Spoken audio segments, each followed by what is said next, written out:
Hello दोस्तों, welcome back to my channel. अगर आपने अभी तक मेरे चैनल को सब्सक्राइब नहीं किया है तो जल्दी से मेरे चैनल को सब्सक्राइब कर दें। एपिसोड 32 की शुरुआत में हान योन गुस्से में मिस्टर चेंग के पास आती है, कहने लगती है कि मैंने नहीं सोचा था कि तुम जिंदगी की खातिर अपने शेयर्स को हांतिंग के शेयर्स के साथ एक्सचेंज कर लोगे। मिस्टर चेंग कहता है कि आप गुस्सा ना करें, पर्सनल फीलिंग्स और बिजनेस दोनों ही अलग चीजें हैं। मिस्टर चेंग कहता है कि डोंगिंग मेडिकल पहले ही डिक्लेयर कर चुका है कि हेन हाई टेक्नोलॉजी में उनके शेयर्स हैं, तो अगर मैं शिंगचन के माइनर शेयर्स ले भी लेता तब भी हम अपने प्लान पर काम नहीं कर सकते थे। मिस्टर चेंग कहते हैं कि तुम फिक्र नहीं करो, मुझे पूरा यकीन है कि मैं सेंगडी को मना लूंगा कि वो मुझे गोंगवा बेच दे। जब गोंगवा मेरे पास आ जाएगा तो मेरी कंपनी के शेयर्स की कीमत और भी ज्यादा बढ़ जाएगी। हान योन कहते हैं कि तुमने मुझे धोखा दिया है। मिस्टर चेंग कहते हैं कि मैंने वही चूज किया है जिससे मेरी कंपनी को सबसे ज्यादा फायदा हो रहा है। हान योन कहती है कि तुम्हें मुझे धोखा देने का अंजाम मालूम होना चाहिए। मिस्टर चेंग कहते हैं कि अगर तुम अपने क्राइम पार्टनर को ही छोड़ दोगी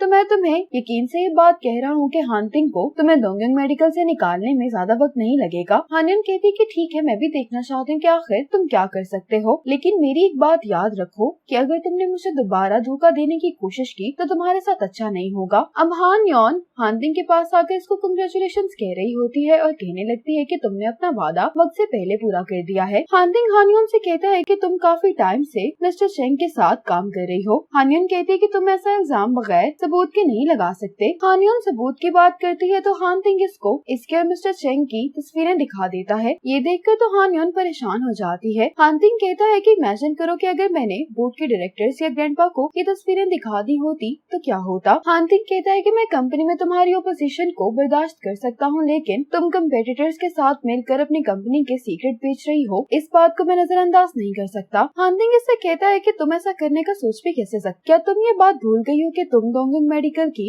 वाइस प्रेसिडेंट हो। हान योन कहती है कि तुमने मुझे रंगे हाथों पकड़ लिया तो तुम इस मामले को जैसे चाहो डील कर सकते हो। तुम्हारे पास तो ये बहुत अच्छा मौका है मुझे नीचे गिराने के लिए। हांतिंग कहता है कि मैं कभी भी पब्लिक को इस बारे में नहीं बताऊंगा। तुम हमारी फैमिली का हिस्सा हो और मैं नहीं चाहता कि लोग हमारी फैमिली पर हंसे। हांतिंग हान योन से कहता है कि इसके बदले में मुझे तुमसे कुछ बेनिफिट्स चाहिए। ये हान योन से कहता है कि तुम इस बात को समझो कि तुम एक आउटसाइडर पर रिलाई नहीं कर सकती। हांतिंग कहता है कि तुम मुझसे अपनी लड़ाई को कंटिन्यू रखना चाहती हो या फिर मेरे साथ काम करना चाहती हो, फैसला तुम पर है। और जहाँ तक बात है डोंगिंग मेडिकल के शेयर्स की तो तुम वो जल्द से जल्द मुझे दे दो। हान योन कहती है कि मैं तुम्हें बहुत ज्यादा एडमायर कर रही हूँ क्योंकि तुम जीतने की खातिर उस लड़की को भी इस्तेमाल कर सकते हो जिसे तुम प्यार करते हो, क्योंकि अब चाहे कुछ भी हो जाए जिशिंग इस बात को नहीं भुलाने वाली। और मुझे क्यूरियोसिटी इस बात की है कि तुम ये चाहते हो कि वो रुके या चली जाए। ये कहकर हान योन चली जाती है। हांतिंग जब अपने घर आता है तो ये देखता है कि जिशिंग अपना सारा सामान इसके घर से लेकर जा चुकी है। हांतिंग दायोंग को देखकर काफी इमोशनल दिखाई दे रहा होता है। जिशिंग अपने लॉकेट के साथ एक नोट पर ये लिख कर गई होती है कि दायोंग ने मेरे साथ आने से इनकार कर दिया, इसलिए तुम इसका अच्छे से ख्याल रखना। अब हांतिंग को वो टाइम याद आने लगता है जब ये इस घर में जिशिंग के साथ बहुत खुश था। आज जिशिंग अपना सामान पैक कर रही होती क्योंकि न्यू ईयर के लिए ये अपने घर वापस जा रही है। आज लिली जब अपने घर आती है तो इसकी मॉम इससे मिलने के लिए आई होती है। लिली अपनी मॉम को देखकर बहुत खुश होती है और कहने लगती है कि आपने आने से पहले मुझे बताया नहीं। तो मॉम कहने लगती है कि तुम तो आने नहीं वाली थी, इसलिए मैंने सोचा कि मैं ही आ जाती हूँ। अब हांतिंग को जियांग जब योर ट्रिप से वापस आ रहे होते हैं तो ये हांतिंग से कहने लगता है कि तुम न्यू ईयर के टाइम पर इतनी तेज यॉट कैसे चला सकते हो, तुमने तो मुझे डरा ही दिया था। हांतिंग कहते है कि तुम्हारा मसला है। जियांग कहता है कि शामिंग ने मुझे बताया था कि तुम न्यू ईयर के लिए जिशिंग के घर पर जाने वाले थे। जियांग हांतिंग से कहने लगता है कि तुम्हें अपसेट होने की जरूरत नहीं है, कपल्स में झगड़े हो ही जाते हैं। जियांग कहता है कि जब जिशिंग अपने होम टाउन से वापस आ जाएगी तो तुम उसको मनाने की कोशिश करना। हांतिंग कहता है कि तुम्हें क्या लगता है कि वो अपना माइंड चेंज कर लेगी। जियांग कहता है कि हाँ, क्योंकि वो तुम्हें बहुत पसंद करती है। आज सीज़ाओ न्यू ईयर गिफ्ट्स लेकर लिली के घर पर आता है। सीज़ाओ काफी देर से नॉक कर रहा होता है लेकिन कोई दरवाजा नहीं खोल रहा होता। इतने में ही लिली अपनी मॉम के साथ घर पर आ रही होती है। लिली सीज़ाओ को देखकर कहने लगती है कि तुम यहाँ पर क्या कर रहे हो। मॉम सीज़ाओ को देखकर कहने लगती है कि ये कौन है। तो सीज़ाओ आगे बढ़कर कहता है कि मैं लिली का बॉयफ्रेंड हूँ और ये सुनकर लिली खुद भी हैरान हो जाती है। सीज़ाओ कहता है कि मैं आपको न्यू ईयर विश करने के लिए आया हूँ। लिली अपनी मॉम के सामने मुस्कुराने लगती है और इनकार नहीं करती। अंदर आने के बाद लिली जीजाओ से कहती है कि तुम क्या चाहते हो। तो जीजाओ कहता है कि मैंने सुना था कि तुम्हारी मॉम तुम्हें ब्लाइंड डेट पर भेजना चाहती है, इसलिए मुझे लगा कि मैं इस तरह से तुम्हारी मदद कर सकता हूँ। लिली ये सुनकर हंसने लगती है तो जीजाओ कहता है कि तुम फिक्र नहीं करो, मैं बहुत अच्छे से एक्टिंग करूंगा। अब लिली की मॉम जीजाओ को बुला लेती है। जीजाओ लिली की मॉम को बताने लगता है कि इसको कैसे पहली नजर में लिली से प्यार हो गया था। मॉम को जीजाओ काफी पसंद आता है और कहती है कि तुम लिली के पहले वाले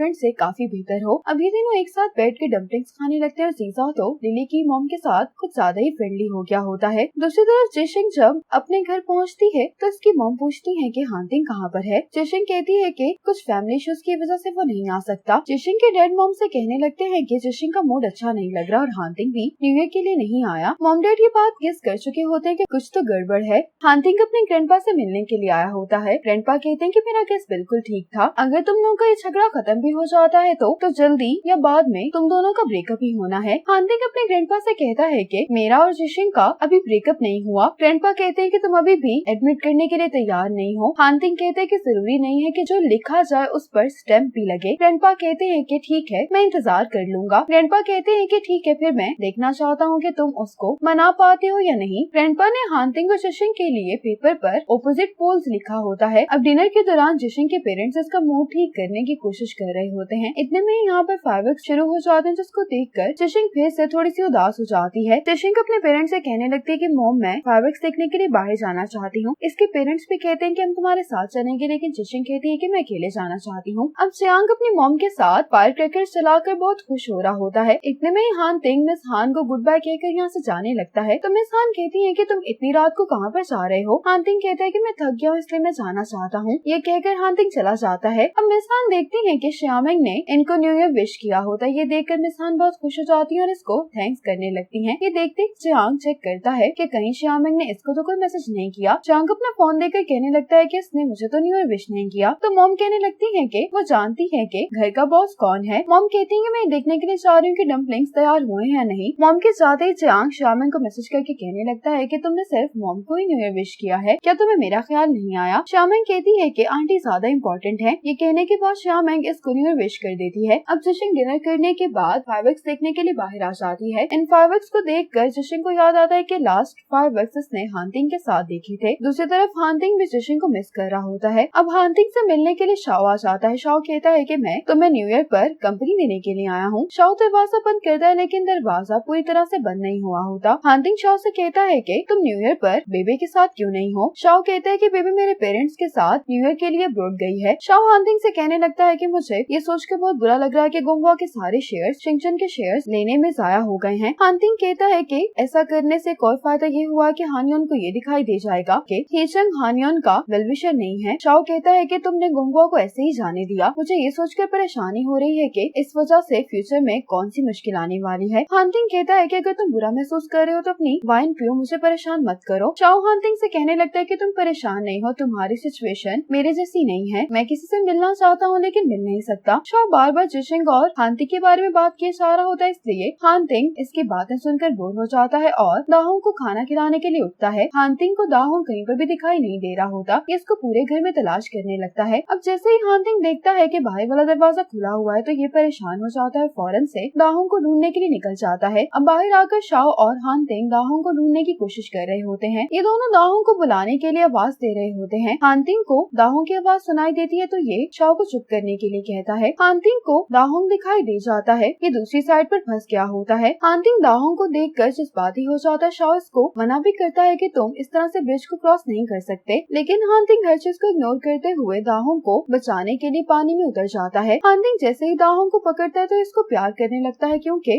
ये सोचकर डर गया होता है कि शायद इसने दाहोंग को हमेशा के लिए खो दिया है। वापस आने के बाद शाओ हानतिंग को न्यू ईयर विश करके यहाँ से चला जाता है। हानतिंग दाहोंग से कहता है कि तुम बाहर गए थे, क्या तुम भी जिशिंग को मिस कर रहे हो। हानतिंग दाहोंग से कहता है कि तुम दोबारा इससे बाहर नहीं जाना, जिशिंग वापस आ जाएगी। हानतिंग दाहोंग से कहता है कि हम उसको न्यू ईयर तो विश कर ही सकते हैं। हानतिंग हैप्पी न्यू ईयर लिखकर दाहोंग से सेंड का बटन दबाता है। जिशिंग हानतिंग का ये मैसेज पढ़ लेती है, लेकिन ये हानतिंग को कोई भी रिप्लाई नहीं करती। आज शिंगचन और हेन हाई को मर्ज करने के लिए शेयर होल्डर की मीटिंग होती है। जिशिंग अभी तक यहाँ पर नहीं पहुंची होती और हानतिंग जिशिंग का इंतजार कर रहा होता है। इस मीटिंग में सभी आ गए होते सिवाय जिशिंग के। हानतिंग को मीटिंग स्टार्ट करने के लिए कहा जाता है, लेकिन हानतिंग कहता है कि मिस जिशिंग अभी तक यहाँ पर नहीं आई तो हम थोड़ा सा और इंतजार करेंगे। तो हानतिंग को बताया जाता है कि मिस जिशिंग ने मैसेज सेंड किया था कि वो आज की मीटिंग में नहीं आने वाली। हानतिंग को ये सुनकर बुरा लगता है और कहता है कि फिर हमें मीटिंग स्टार्ट करनी चाहिए। इस मीटिंग में हानतिंग का बिल्कुल भी ध्यान नहीं होता और इसको अपना और जिशिंग का गुजारा हुआ टाइम ही याद आ रहा होता है। जब मीटिंग खत्म हो जाती है तो हानतिंग जिशिंग को कॉल करता है, लेकिन इसका नंबर बन जा रहा होता है। ये देखकर हानतिंग फौरन यहाँ से चला जाता है। जीजा